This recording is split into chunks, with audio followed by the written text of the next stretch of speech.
le terme mort, la première fois que le mot mort ou mourir a été prononcé dans l'univers, ce mot-là a été prononcé par Dieu lui-même. Et cela a été dans le jardin d'Éden.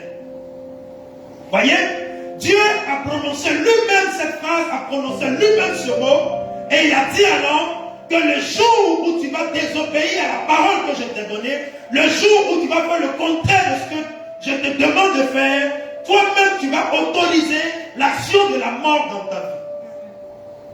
Voyez, c'est toi-même qui vas autoriser la mort dans ta vie.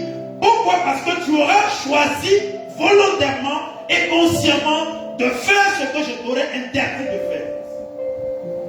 Est-ce que quelqu'un me suit ce matin?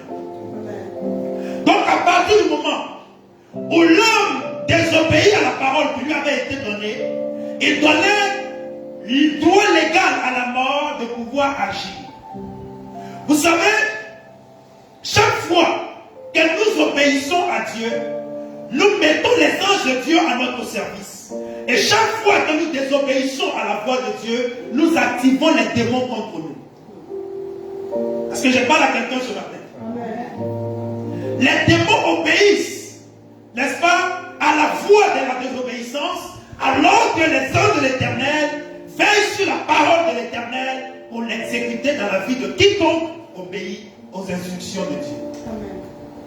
Et donc, l'homme était donc dans ce jardin, il jouissait de la présence de Dieu, il jouissait d'une intimité remarquable avec Dieu, jusqu'au jour où la femme va être introduite dans la vie de l'homme et par la suite, l'homme, n'est-ce pas, va désobéir à la parole qui lui avait été donnée. Je vous rappelle, chers frères et sœurs, que la parole qui avait été donnée à l'homme avait été en l'absence de la femme. Quand Dieu donnait cette instruction à l'homme, la femme n'était pas là. Mais quand la femme est venue, certainement qu'elle a été instruite par son époux, par l'homme, lui disant que voici les instructions que Dieu nous a données. Voici ce que Dieu nous a dit et voici ce que nous devons faire ou ne pas faire. Vous savez, quand nous sommes engagés dans un couple, dans un mariage ou dans une relation, que ce soit en affaires ou en famille et tout ça, il est important en tant que leader de conduire directement ou de dire au partenaire l'orientation que nous avons, là où nous sommes en train d'aller, afin qu'aucun d'entre vous ou aucun de tous les collaborateurs ne prennent un chemin contraire à l'orientation ou à la vision que Dieu a donnée. Alléluia. Écoutez-moi très bien. Aujourd'hui, nous faisons l'introduction, donc je vais aller très doucement. C'est un thème très vaste, mais Dieu m'a permis d'aller sur deux aspects. Et ce sont ces deux aspects-là que nous allons voir pendant cette série-là. Aujourd'hui, nous allons toucher un premier aspect. Et donc, nous y allons crescendo. Donc, suivez attentivement. Donc, l'esprit de mort, c'est un esprit. Comme le mot même le dit, l'esprit de mort est un esprit. Mais qui vient de la géhenne, qui vient de l'enfer, et qui a pour mission, qui a pour mandat d'exécuter les plans de mort, les missions de mort qui lui sont confiées par l'enfer, par le monde des ténèbres, par Lucifer. Est-ce que vous me comprenez? Pourquoi? Comme je l'ai dit tantôt, il y a deux entités qui gouvernent le monde. Le royaume de Dieu, qui a à sa tête Jésus, qui est le Dieu de lumière, et le royaume des ténèbres, qui a à sa tête, n'est-ce pas, le diable et ses démons. Voyez donc, le monde dans lequel nous sommes est gouverné par deux entités.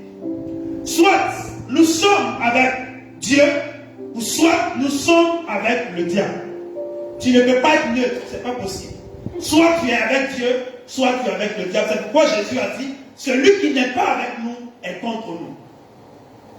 Est-ce que vous me comprenez? Dis Amen. Amen.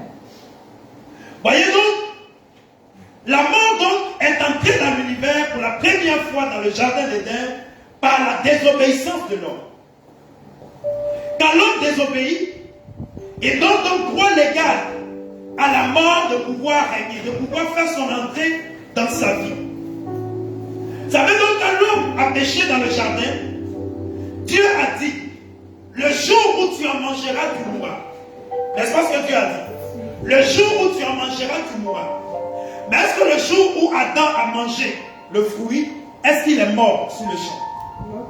Est-ce qu'il est tombé? Il est mort. Il n'est pas mort. Pourquoi? Parce que, dans un premier temps, la mort dont il s'agissait était d'abord la séparation d'avec Dieu. Deuxièmement, devait suivre la mort physique. Sauf que Adam n'avait jamais vu quelqu'un mourir. Adam n'avait jamais vu un mort. Donc il ne pouvait en aucun cas s'imaginer se voir mourir ou bien voir dans son esprit être mort. Pourquoi? Parce qu'il n'avait jamais vu quelqu'un mourir. Aujourd'hui, nous, à cause du fait que quand on tourne à gauche, on voit des cadavres, on tourne à droite, on voit des cadavres, souvent quand on a mal à la poitrine, quand on a mal au dos, quand on a mal, n'est-ce pas, à l'œil, on pense tout de suite, non pas parce que j'ai mal à l'œil, donc peut-être, est-ce que c'est pas une tumeur qui est en train de se former? Est-ce que le mal de dos là va pas m'emporter? Est-ce que je ne vais pas mourir? Pourquoi? Parce que on a déjà vu des cadavres. Donc, consciemment ou inconsciemment, on active cet esprit-là sans nous en rendre compte. Est-ce que quelqu'un m'entend? On active la mort, on appelle la mort, on fait référence à la mort sans s'en rendre compte. Or, Adam n'avait jamais vu la mort. Il n'avait jamais vu quelqu'un mourir. Donc, dans son esprit, il ne pouvait même pas concevoir la mort. La preuve en est que, bien que Dieu lui ait dit, si tu manges des fruits, tu mourras, Adam a vécu 930 ans. Genèse chapitre 5, verset 5. Il est mort à 930 ans. Alors que Dieu lui a dit, le jour où tu en mangeras, tu mourras. Mais Adam a vécu 930 ans. Ça veut dire que la parole qui avait été annoncée sur sa vie n'a pas eu effet, n'est-ce pas, automatiquement sur sa vie parce que son esprit n'a pas conçu la mort. Son esprit dans son système, il n'avait pas conçu la mort. Donc, la mort ne pouvait pas avoir accès à son corps au travers de ses pensées. Est-ce que quelqu'un m'entend ce matin? Combien de fois, dans notre marche, dans nos maisons, oh, ce mal de ventre là va m'emporter, oh, cette douleur de tête là va m'aveugler, ou ceci là va m'emporter. Nous-mêmes, nous confessons ces choses. Nous annonçons et nous mettons l'esprit de mort en mission contre nous-mêmes. À cause de nos déclarations, à cause de nos paroles. Oh, la Bible dit, dans Proverbe 18, verset 21, la mort et la vie sont au pouvoir de la langue. La mort et la vie sont au pouvoir de la langue, et quiconque en aime mange des fruits. Alléluia. Alléluia. Donc, bien aimé, bien que la mort soit entrée en scène dans la vie de l'homme, de façon légale, parce que lui-même il avait donné, n'est-ce pas, accès à la mort dans sa vie, parlant d'Adam, toutes les manifestations de l'esprit de mort ne sont pas légales. Ne sont pas légales. Certaines personnes disent non, souvent c'est Dieu qui a donné, c'est Dieu qui a repris. C'est la volonté de Dieu, on n'y peut rien. On n'y peut rien. C'est la volonté de Dieu. Dieu a donné, Dieu a repris. On a tout fait pour que la personne s'en sorte. Dieu en a décidé autrement. Gloire à Dieu. Alléluia. Mes chers frères et sœurs, ce ne sont pas toutes les morts qui sont de la volonté de Dieu. Ce ne sont pas toutes les morts qui sont de la volonté de Dieu. Il y a des morts qui sont occasionnées par nous-mêmes. Il y a des morts qui sont orchestrées par le monde des ténèbres. Et ce jour, nous allons attaquer, n'est-ce pas, nous allons parler plutôt de la mort que nous-mêmes nous attirons vers nous, sur nous, que nous-mêmes nous manifestons, ou du moins nous activons contre nous-mêmes. Alors, qu'est-ce que c'est que la mort? La mort, donc, tout simplement, c'est la cessation de vie. On dit que quelqu'un est mort lorsqu'il a arrêté de vivre. Donc l'esprit de mort, comme je l'ai dit tout à l'heure, c'est l'agent chargé d'exécuter tous les décrets de mort pris par le diable et son organisation. Donc quand on parle de l'esprit de mort, c'est l'agent du diable, c'est l'agent qui est à la disposition des démons, tout comme l'esprit des eaux, tout comme le démon, n'est-ce pas, de la colère et tous ces esprits-là, qui sont au service du diable pour exécuter les mandats qui leur sont confiés. Donc, cet esprit-là, il agit de façon subtile. Il agit de façon subtile. C'est pourquoi tout à l'heure, je vous ai pris l'exemple de ce bonhomme. Voyez, ce bonhomme que vous voyez, il représente un homme. Et cet homme-là peut être en Chine, il peut être au Japon, il peut être au Canada, il peut être aux États-Unis, il peut être au Cameroun, il peut être à Abidjan, il peut être au village. Une fois que, comme Dieu a dit, le jour où tu en mangeras, tu mourras. Chaque fois que tu désobéis à Dieu, tu as toi-même ouvert la porte à la mort.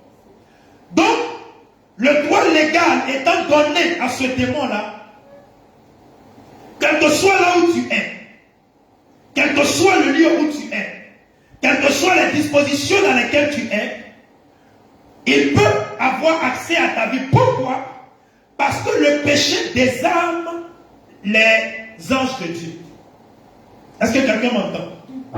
La Bible dit que nous qui sommes des enfants de Dieu, nous avons une dotation d'anges qui sont à notre service. Et ces anges sont censés veiller sur nous, nous protéger. La Bible dit les anges de l'Éternel, n'est-ce pas, campent autour de ceux qui craignent Dieu. Voyez, campent autour de ceux qui craignent Dieu. Ne sont pas au service de ceux qui vont à l'église, de ceux qui occupent des responsabilités à l'église, de ceux qui prêchent, non, mais de ceux qui craignent l'Éternel. Donc à partir du moment où la crainte de Dieu n'est plus présente dans ton cœur, ces dotations d'anges qui sont mis à ton service ne sont plus en activité auprès de toi. Donc à partir de ce moment-là, les démons, la mort a le droit légal dans ta vie.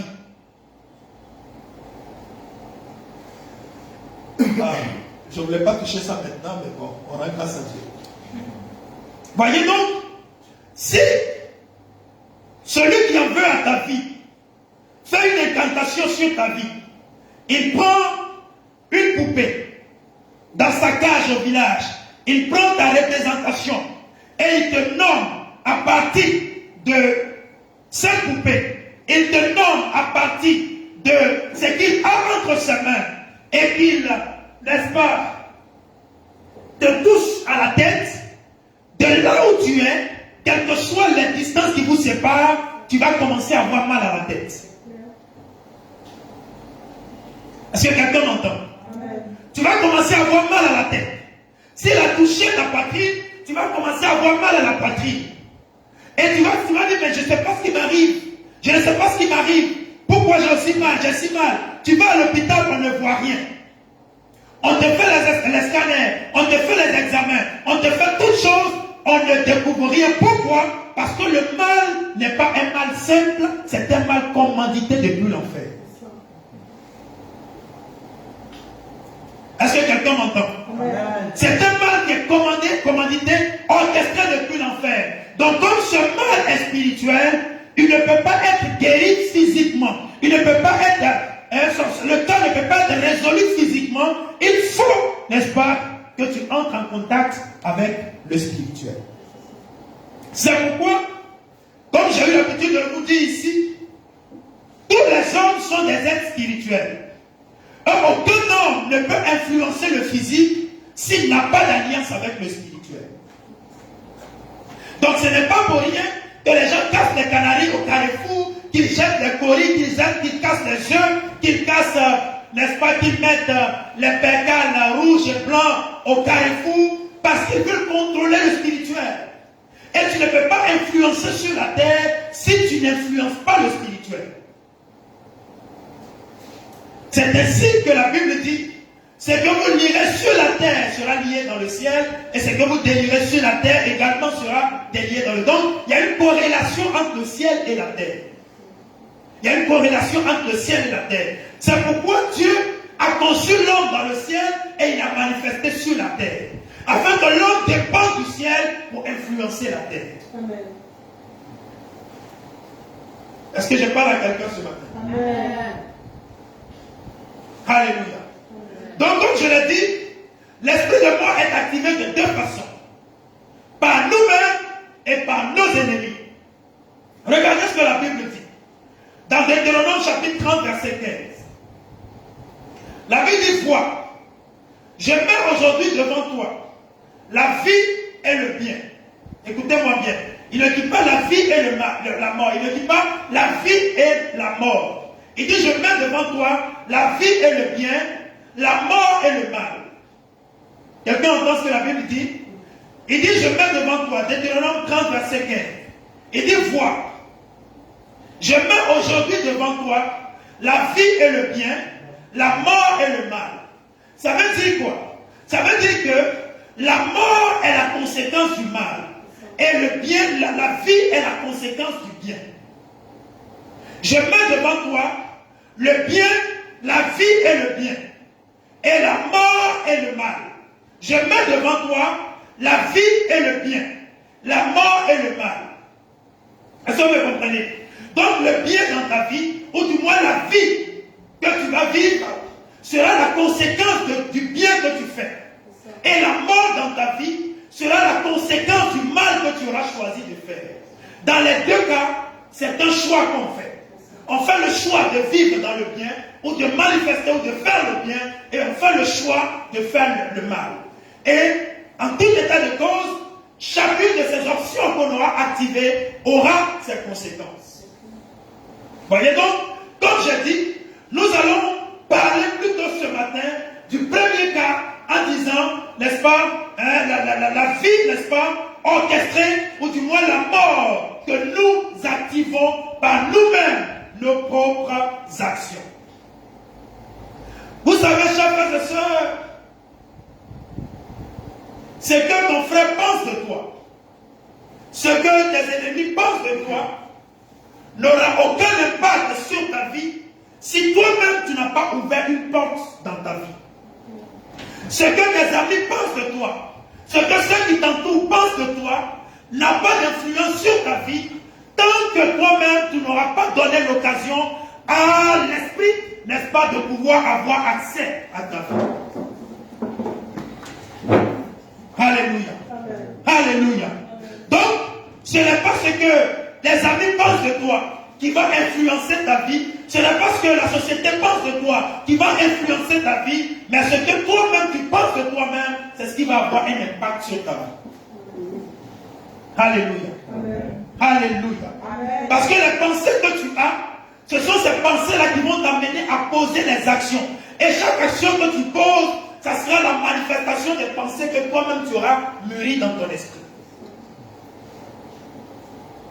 Donc je suis là ce matin parce que j'ai pensé à venir au culte. Je me suis habillé comme ça parce que j'ai pensé ainsi. Donc la couleur, le choix de mes couleurs, c'est la pensée que j'ai eue. Donc c'est la conséquence des pensées que j'ai reflétées sur moi-même.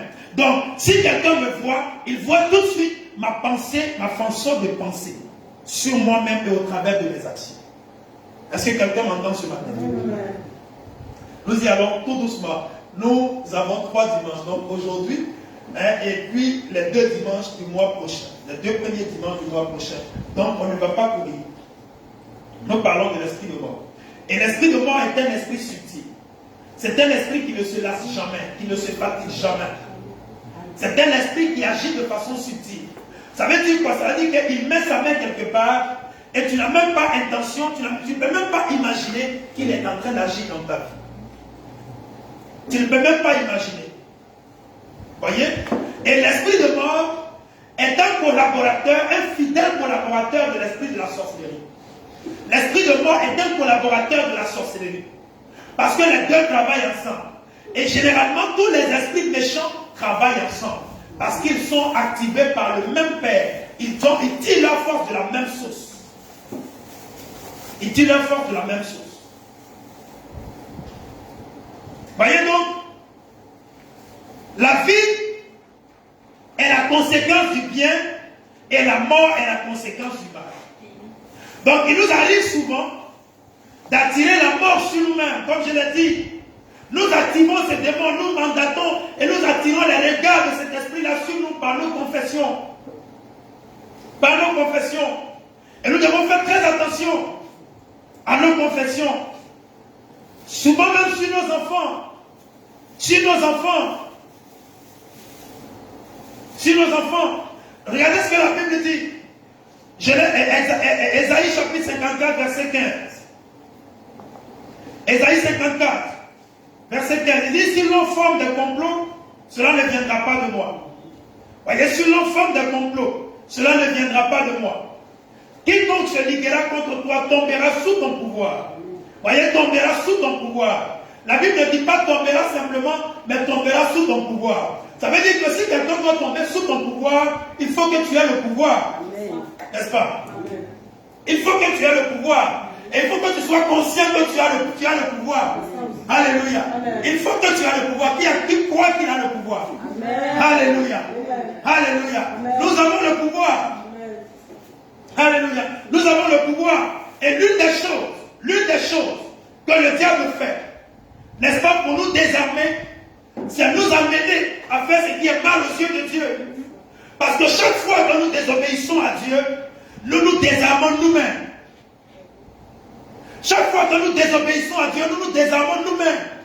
Ce pouvoir-là, il ne peut pas agir lorsque nous transgressons les voies de Dieu. Nous marchons à l'ennemi de la croix. Parce que ce qui nous donne la force, c'est la vie de Dieu en nous. C'est la vie de Dieu en nous. Tu ne peux pas vaincre sans la vie de Dieu en toi.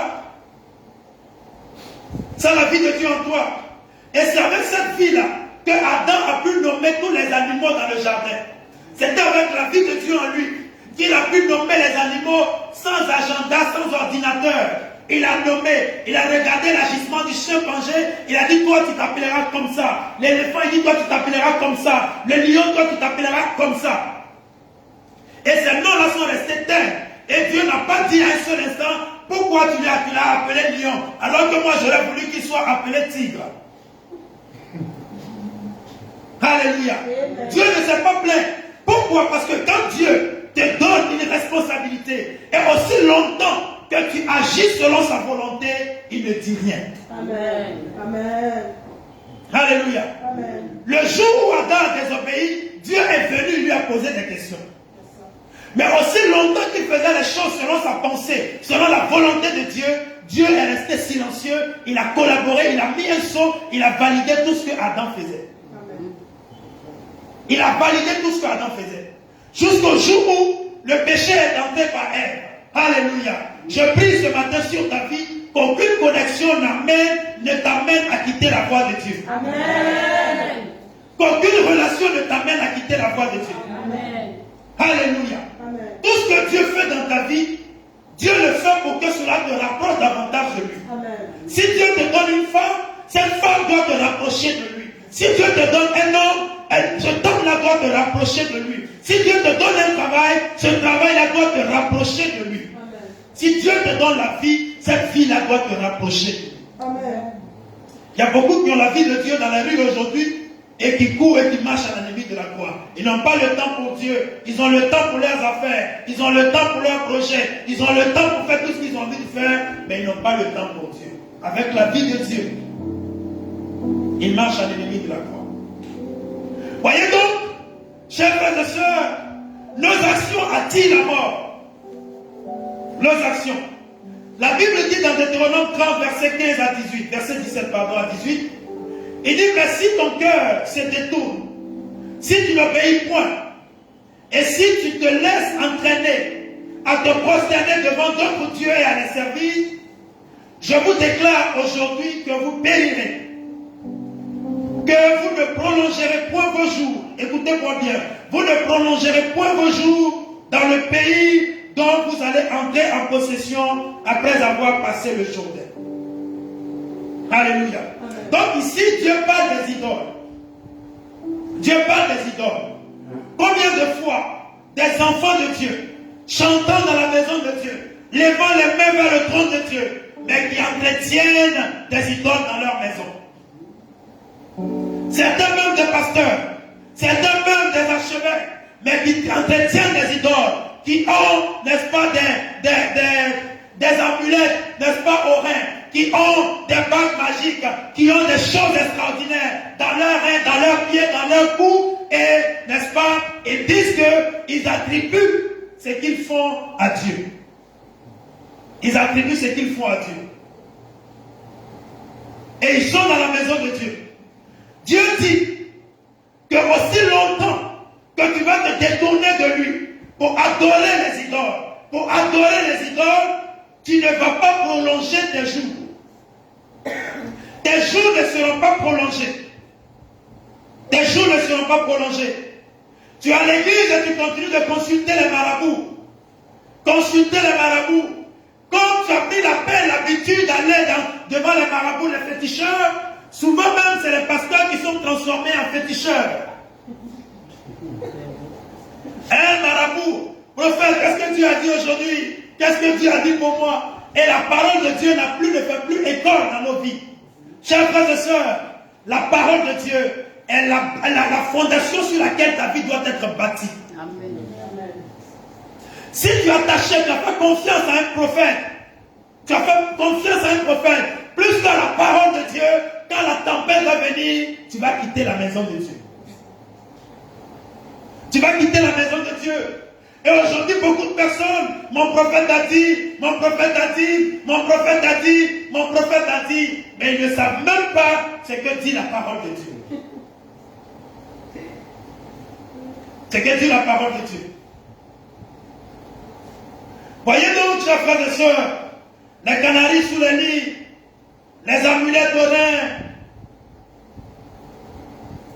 des hommes de Dieu, des chrétiens, des enfants de Dieu, des croyants qui sont au fait des générations, et souvent même c'est eux qu'on habille comme les guerriers, qui ont l'épée du guerrier en train de danser dans des générations. Faites d'igname à ces choses-là, chers frères et sœurs. Tu vas danser à l'église et danser à la fête des générations. Tu vas danser à l'église et danser au fait d'igname. Tu vas danser à l'église et danser, n'est-ce pas, devant les marabouts et les féticheurs. Bien-aimés, voici les actions qui activent et qui actionnent la mort contre nos vies. Et non seulement une mort physique, mais une mort qui va toucher nos affaires et nos entreprises.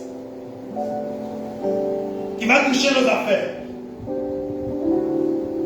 Parce que quand la mort commence à agir, elle ne vient pas souvent directement sur notre vie, elle vient directement attaquer nos affaires. Parce que, n'est-ce pas, une fois que tes affaires commencent à être touchées, tu vas finir par te donner la mort soi-même. Et souvent on va revenir dessus quand on va parler de la mort activée par nos ennemis.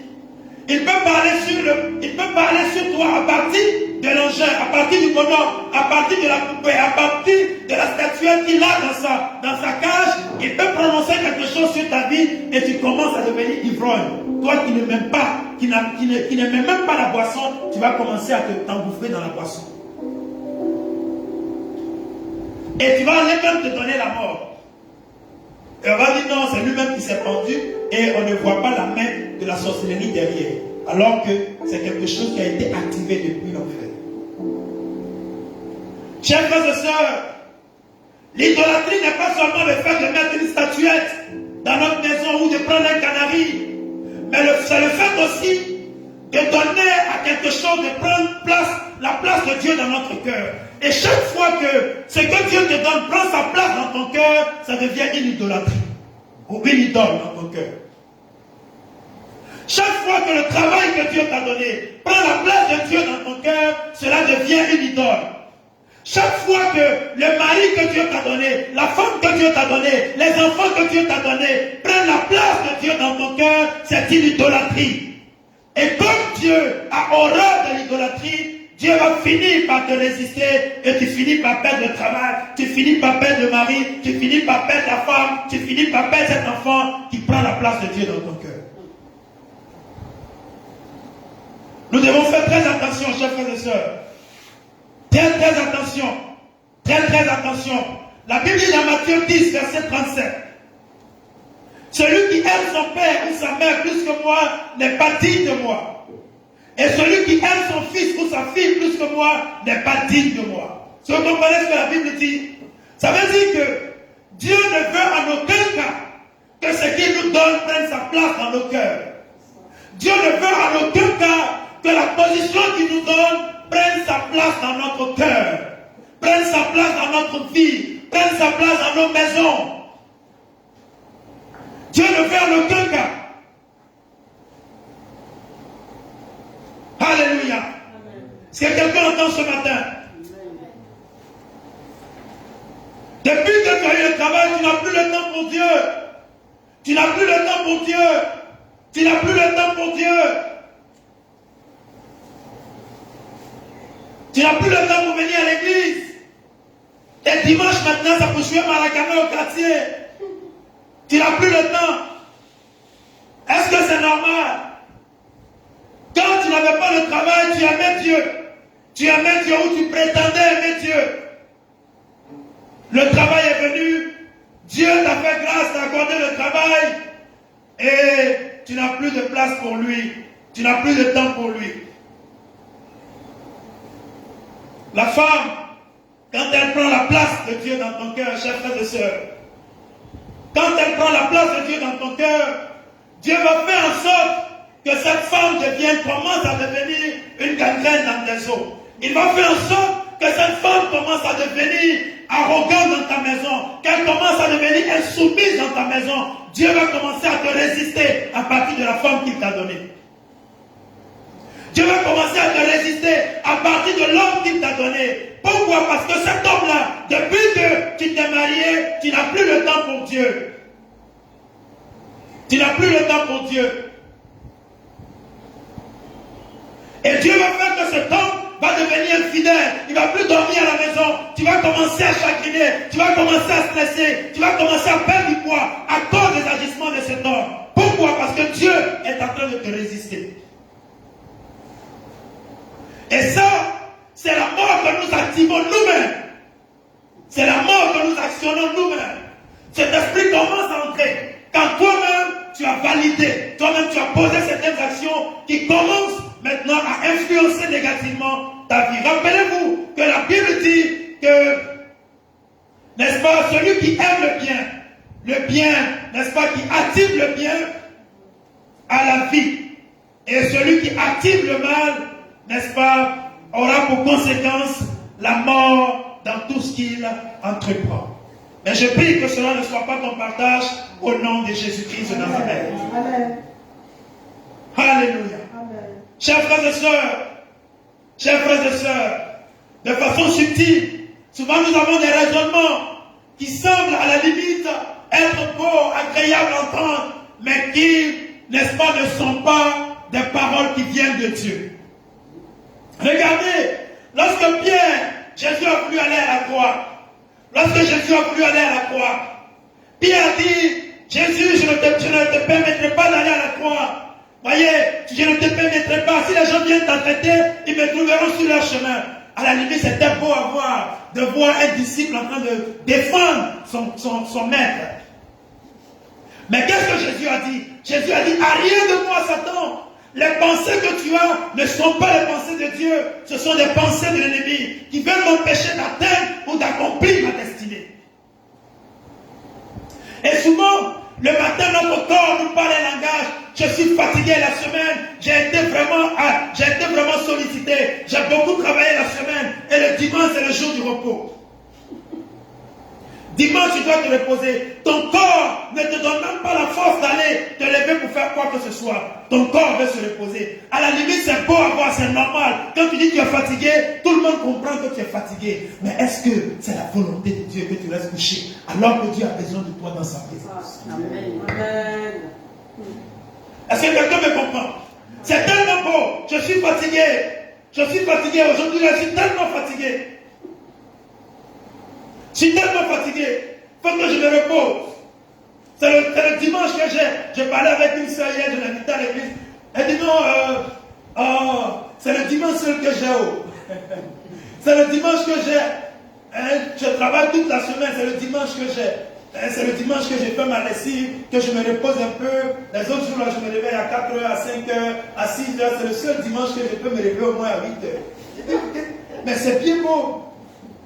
Mais celui qui te donne la vie, qui te permet même de te lever à 5h, à 4h, de te permettre d'avoir la force d'aller faire ce que tu as envie de faire, d'aller à ton travail, de revenir à la maison, celui-là, il travaille. La Bible dit qu'il a travaillé 6 jours, le 7e jour il s'est reposé. Ça veut dire qu'il a travaillé lundi, mardi, mercredi, jeudi, vendredi. Il a travaillé pour te garder. Pendant que tu allais au travail, il était au travail. Il travaillait pour te garder. Il travaillait pour empêcher la mort de ta tête. Il travaillait pour t'empêcher les accidents. Il travaillait pour t'éloigner la mort. Il travaillait pour t'empêcher tout ce qui était négatif. Et aujourd'hui, il veut seulement s'asseoir pour que tu viennes à ses pieds pour lui dire merci. Toute une semaine, tu m'as gardé. Tu as travaillé à me garder. Tu as travaillé à m'éloigner de la mort. Tu as travaillé à m'épargner tout ce qui était accident. Aujourd'hui, je viens te rendre grâce. C'est ce jour-là que lui se repose, que toi aussi tu décides de te reposer. Donc, de vous deux, qui est Dieu? Qui prend soin de qui? Voyez donc, c'est souvent pour entendre. Mais ce n'est pas la volonté de Dieu. C'est souvent agréable à entendre, mais ça, ce n'est pas de Dieu, en fait. Ce n'est pas de Dieu. Et c'est pas ce que Dieu veut pour nous. C'est pas ce que Dieu veut pour nous. Et Dieu dit, la Bible dit que quand Dieu a mis l'homme dans le jardin, c'était pour le garder. C'était pour que l'homme garde le jardin, qu'il le garde. Voyez, qu'il puisse le garder, l'entretenir, veiller là-dessus. Et la meilleure manière, chers frères et sœurs, de veiller sur notre vie, c'est l'exposer à la parole de Dieu. Amen. La meilleure manière d'entretenir notre vie, c'est de l'exposer à la présence de Dieu. C'est de venir dans la présence de Dieu. Parce que la vie que nous avons, le souffle que nous avons, vient de Dieu. Et c'est la présence de Dieu qui l'entretient. Amen. La Bible dit que quand l'homme a été créé, il était une masse de terre. Et la Bible dit que l'Éternel a soufflé dans ses narines et il est devenu une âme vivante. Il est devenu une âme vivante. Donc la vie que nous avons, elle nous vient de Dieu. Donc il n'y a que Dieu, la présence de Dieu, qui puisse entretenir et embellir la vie qu'il nous a donnée. Embellir la vie qu'il nous a donnée.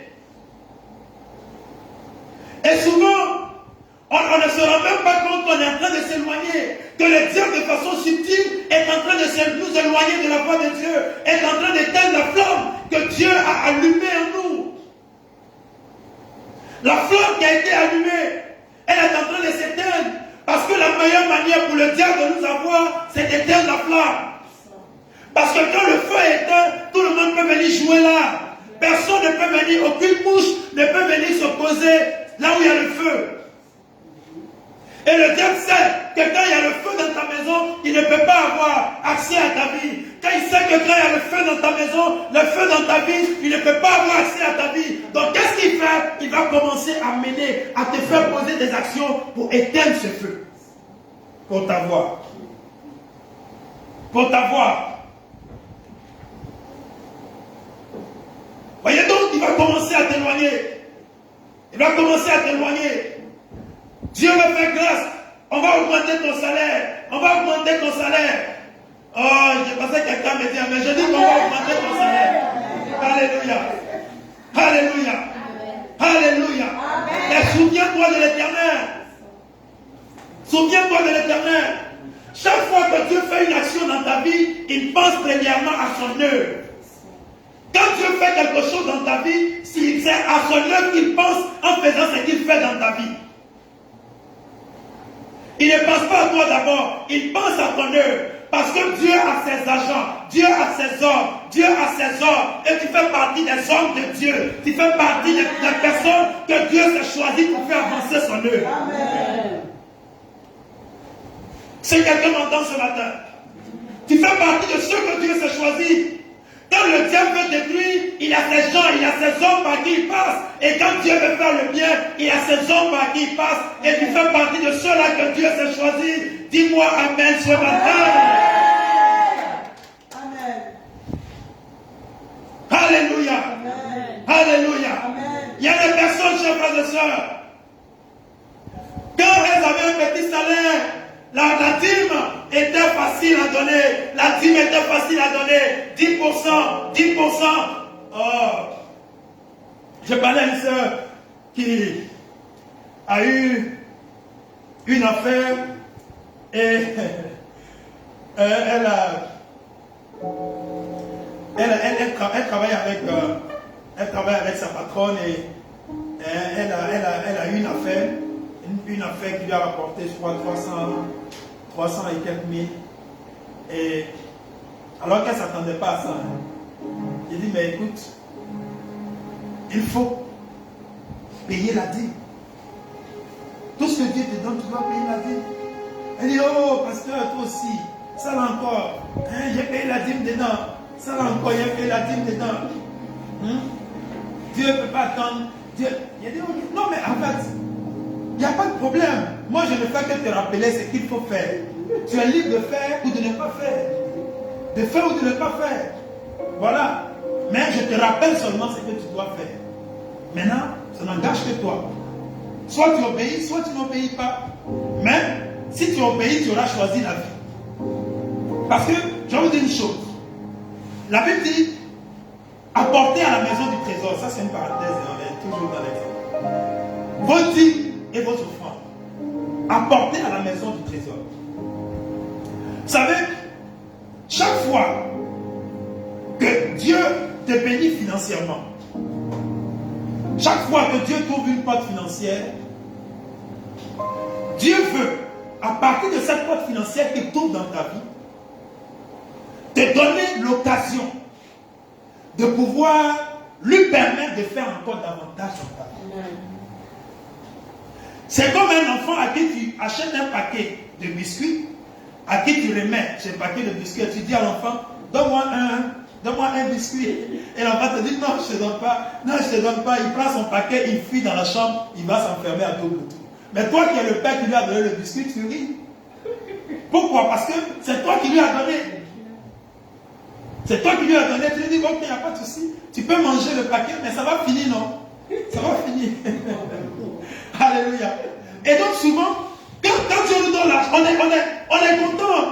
Oh, l'Éternel m'a béni. Je rends grâce à Dieu, telle porte m'a été ouverte. Gloire à Dieu, l'Éternel est vivant. C'est à ce moment-là qu'on chante dans la maison. Dieu est bon, il m'a fait du bien, mon amour.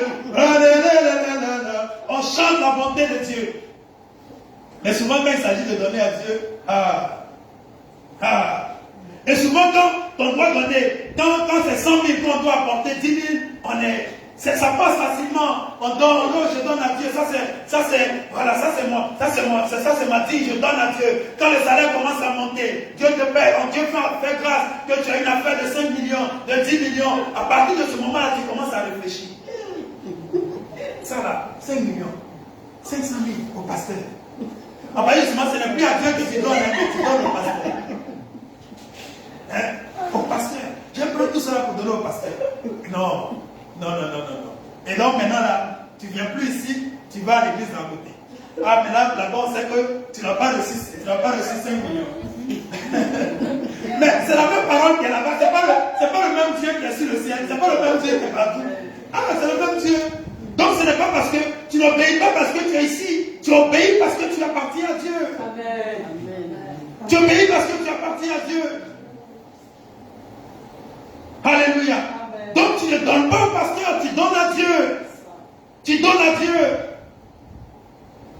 Et chaque fois que tu le fais, Dieu dit, pour vous, je vais menacer celui qui dévore. Pour vous, je vais menacer celui qui dévore. Et quel est celui qui dévore nos finances? C'est la maladie. La maladie dévore nos finances. Les problèmes, les difficultés. Quand tu ne donnes pas à Dieu, la maladie va dévorer tes finances. Il va avoir un problème. C'est que tu n'as pas apporté à Dieu là. La maladie va apporter. Et souvent tu as payé plus. Tu as payé plus. Les problèmes vont venir. Dieu dit, pour vous, je vais menacer celui qui dévore.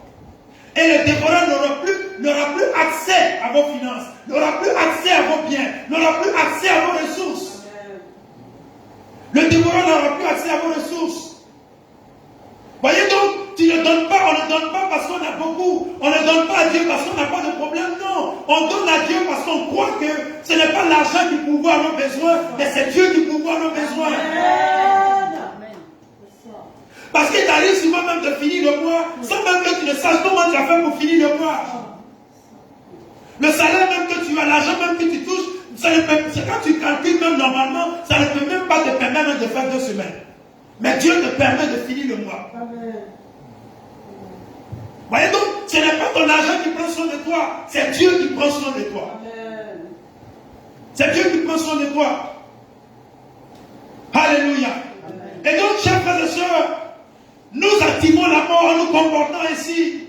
Tu fais un vœu à l'Éternel. La Bible dit dans Ecclésiaste 5, verset 5, vaut mieux pour toi ne point faire de vœu que d'en faire et de ne pas l'accomplir. Vaut mieux pour toi. Et souvent, en regardant les yeux des gens, non, si elle ne me lève pas pour prendre l'enveloppe, les gens, je suis tellement habillé qu'il faut que je fasse un geste. Ou bien, non, comme je suis, non. Bien aimé, dans la maison de Dieu, on ne fait pas les choses pour faire plaisir à quelqu'un. Ne pose pas une action pour faire plaisir au pasteur. Ne pose pas une action pour faire plaisir à ton voisin. Ne pose pas une action pour faire paraître. Non. En le faisant, si tu sais consciemment que tu ne vas pas donner, honorer, tu l'auras fait en activant la mort sur ta vie. Voyez donc, et tu es obligé de chanter des billes, tu es obligé parce que tu ne peux plus honorer le vœu, tu es obligé maintenant de partir, de quitter la communauté, d'aller ailleurs, mais souvent même de ne même plus venir à l'église. Chers frères et sœurs, faisons attention. Faisons attention. Souvent même c'est un don que Dieu nous a donné. Un don que Dieu nous a donné. Un don que Dieu nous a fait. Un don. Tu sais chanter. On n'a qu'à te demander pardon pour chanter. Un don que Dieu t'a fait.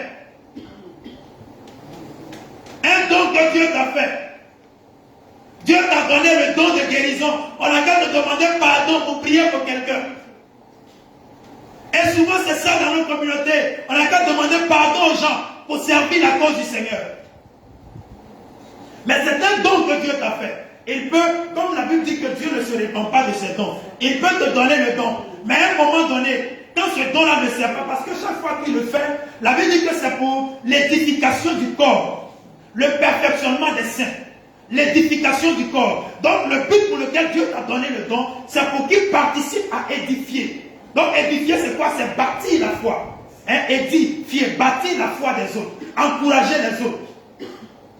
Donc chaque fois que ce don-là ne sert pas, Dieu enlève sa grâce sur ce don. Tu peux toujours l'avoir, mais il n'est plus accompagné, enrobé du parfum de Dieu.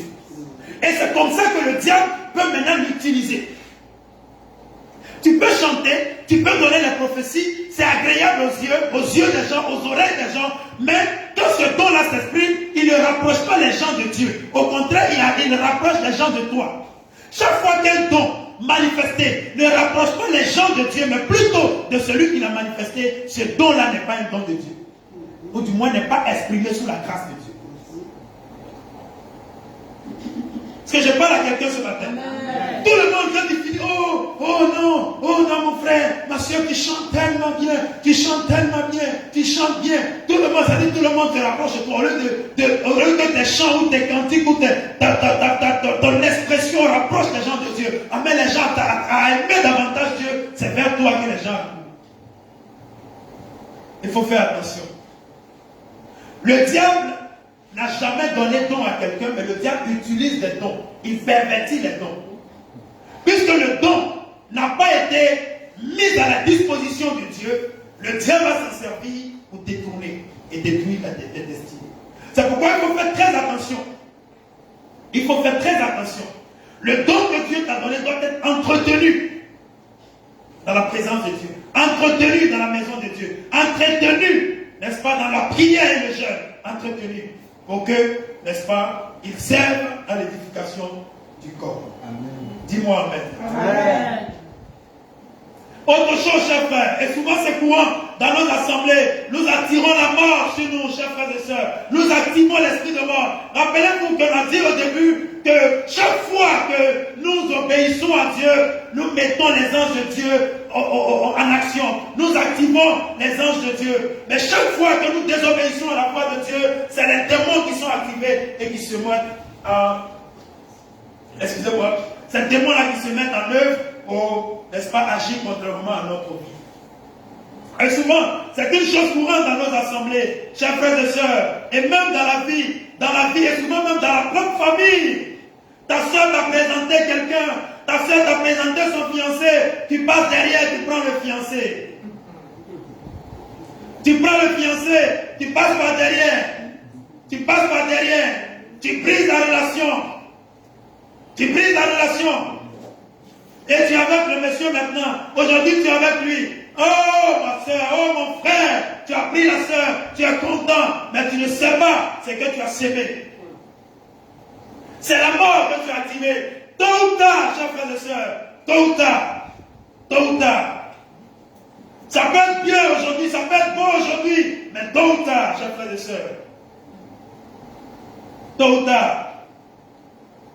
Dans nos relations, au travail, quelqu'un t'a présenté quelqu'un, on t'a mis, on t'a connecté à une affaire.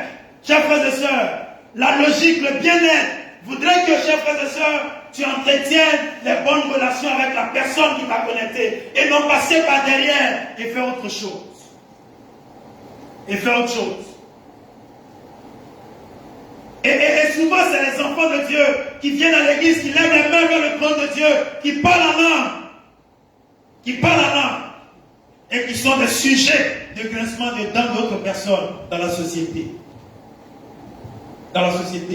Quel modèle sommes-nous, chers frères et sœurs? Quel modèle?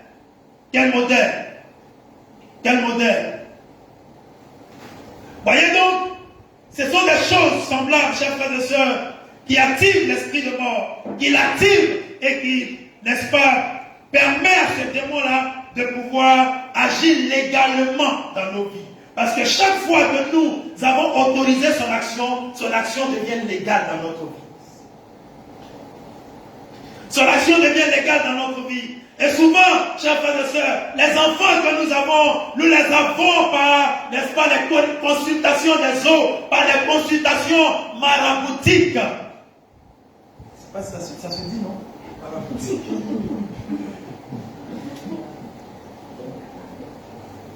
Voyez?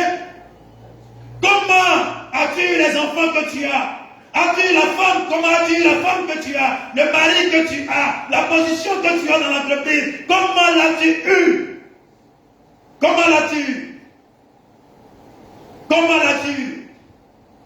Et souvent, l'Éternel m'a béni. On vient, Seigneur, pasteur, oh, Dieu m'a visité. Je vais témoigner. Oui, ma soeur, qu'est-ce qui s'est passé? Excusez-moi si j'ai dit ma soeur, pasteur. Ce n'est pas forcément les soeurs. Comment Dieu m'a béni, Dieu m'a visité. Oh, j'étais là, et puis voici, le monsieur est venu, il dit, vraiment, comme j'ai vu ceci sur toi, vraiment, ou bien j'ai vu que tu fais bien ton travail, je vais te donner cette position. Alors qu'en réalité, c'est autre chose. Tu as cette position-là pour autre chose. Et tu viens à l'église, acclame le Seigneur, oh, gloire à Dieu, ma soeur, Dieu te bénisse. Alors que c'est un faux témoignage. C'est un faux témoignage. Voyez, un enfant que tu as eu récemment, on faisait la cure d'une dame qui était en train d'agoniser, c'était vraiment pénible. Nous avons appelé, on est allé à l'écouvent, parler avec cette dame, on est arrivé. Oh, vraiment. Et on arrive, on dit, maman, qu'est-ce qui se passe? Qu'est-ce que... On voulait prier, mais on n'avait pas la force de prier. Il fallait vraiment qu'elle dise quelque chose. Or, la dame, en réalité, l'enfant, son premier enfant qu'elle a eu, par des pratiques occultes. Et l'enfant même était devenu fou. L'enfant avait été frappé de folie. Parce qu'à un moment donné, il y a des réclamations qui se font. Quand le diable te donne quelque chose, quelle que soit l'image qu'il te présente en te la donnant, même s'il sourit, il rit aux éclats en te donnant cette chose, c'est un poison. C'est un poison. Et donc, l'enfant a été frappé par la folie. Et par la grâce de Dieu, il l'a envoyé dans un camp et il a été rétabli. Mais sauf que, comme la dame, elle avait fait des pratiques, il y avait ce démon-là qui était en activité encore dans sa vie. Qui était en activité dans ta vie. Elle partait à l'église, mais elle n'avait pas dénoncé ces choses. Elle n'a pas dénoncé ces choses. Parce qu'une alliance que tu n'as pas dénoncée est encore active. Une alliance à laquelle tu n'as pas renoncé, que tu n'as pas dénoncé, elle est encore, cette alliance est encore active. Elle est encore opérationnelle. Et ce démon était encore en activité. Tu vois? Donc on lui a dit, écoute, il faut que tu te... Réponds-toi. Réponds-toi. Il faut te repentir. Parce que si tu allais au bord de l'eau, tu allais parler au marigot, tu allais faire des sacrifices, verser les choses dans l'eau, appeler des esprits, et puis maintenant tu es tombé enceinte. Ce n'est pas un enfant normal. Ce n'est pas un enfant normal. Voyez, chers frères et sœurs, et donc, cet enfant-là, excusez-moi, cet enfant-là, plus tard, c'est lui qui va commencer à te terroriser dans la maison. Il va commencer à faire des choses pas possibles dans la maison. Pourquoi? Parce que l'esprit qui l'influence, lui-même par sa conception là, comme Dieu a dit à Jérémie, avant que tu ne sois conçu, je te connaissais, moi-même j'étais formé. Voyez? C'est un enfant qui est né parce que c'est un processus établi par Dieu. C'est un principe établi par Dieu. Tu vas avec une femme, elle va tomber enceinte. Ça, c'est un principe. Que tu sois converti ou pas, elle va tomber enceinte. C'est comme la semence et la moisson. Tu mets en terre, ça va pousser. Que tu sois converti, que tu parles la langue, que tu sois musulman ou pas, tu mets quelque chose en terre, ça va prendre. Ça, c'est un principe établi par Dieu. Voyez donc, cet enfant est né, mais sauf que, voyez, ce n'était pas un enfant qui a été envoyé par Dieu. Donc, nous devons faire très attention, mes frères et sœurs. Nous devons faire très attention. Et aujourd'hui, dans notre marche avec le Seigneur, nous activons ce démon-là, nous l'activons et nous l'amenons à nous influencer. À nous influencer, à influencer nos vies, à influencer nos affaires. Parce que peut-être qu'on le traitera dans les dimanches à venir. Un enfant de Dieu ne peut pas être possédé par un esprit impur. Il peut d'abord être influencé et à un certain degré, avant d'être... peut-être que quand lui-même il renonce à la foi, il peut maintenant être possédé. Parce que quand on parle de possession, c'est quand l'esprit même prend le contrôle même de ta destinée. Quand on dit quelqu'un te possède, ça veut dire que c'est lui qui t'amène à gauche, c'est lui qui t'amène à droite. Mais le démon peut t'influencer. Il peut t'influencer, te tirer à gauche, t'influencer, t'amener à faire ceci, t'amener à faire cela, jusqu'à ce que, n'est-ce pas, ta vie devienne un enfer. Et je prie que cela ne soit pas ton partage au nom de Jésus. Amen. Alléluia. Alléluia. Dis-moi bien Amen.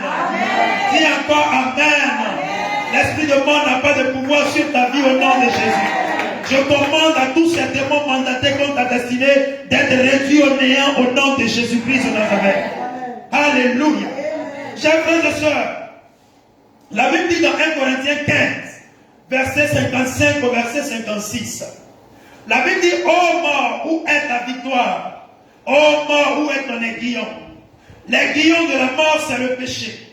Et la puissance du péché, c'est la loi. Voyez, la Bible dit l'aiguillon de la mort. Ici, l'aiguillon, c'est quoi? La force de la mort, la puissance de la mort. Ce qui donne la force à la mort, ce qui donne le pouvoir à la mort, c'est le péché. C'est le péché. Le péché nous amène à perdre notre position. Vous voyez, Adam a perdu sa position dans le jardin, pas parce que, n'est-ce pas, il avait parlé mal à Ève, non, mais parce qu'il avait mangé ce que Dieu lui avait défendu de manger. Manger la nourriture, chers frères et sœurs. C'est pourquoi Jésus, quand il est rentré dans son ministère, il a refusé de manger. Il est allé directement en faisant 40 jours. Adam a commencé en mangeant. Jésus a commencé en jeûnant. Alléluia. Alléluia. Donc c'est très important. La nourriture est souvent, chers frères et sœurs, c'est souvent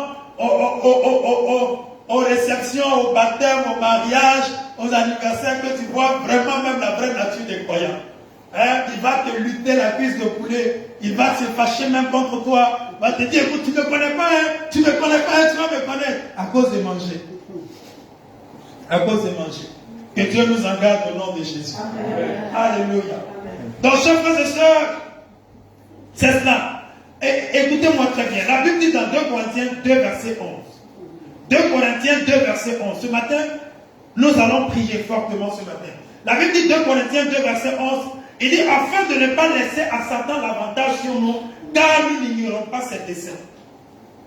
Voyez, afin de ne pas laisser à Satan l'avantage sur nous, car nous n'ignorons pas ses desseins. Ça veut dire quoi? Ça